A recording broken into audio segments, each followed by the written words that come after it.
रेगिस्तान की रेत जब बोलने लगे, समझ लेना कि कुछ पुराना जाग चुका है। रेगिस्तान के बीच एक पुराना टीला था, जहां रात के वक्त अजीब सी सरसराहट सुनाई देती थी।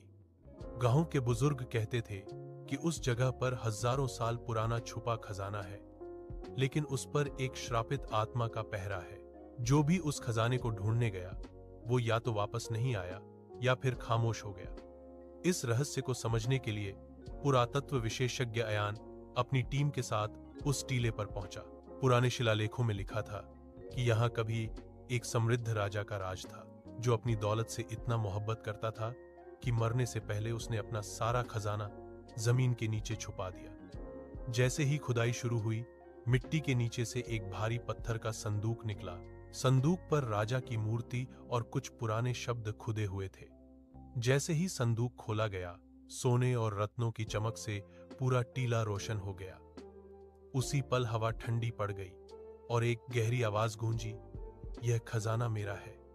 धुंधली सी रोशनी के बीच एक राजसी आकार उभरा।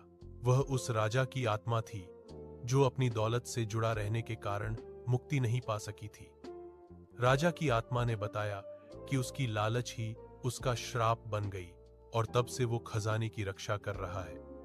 आत्मा ने कहा, जो इस खजाने को अपनाना चाहेगा, वो मेरी तरह बंधन में बंध जाएगा।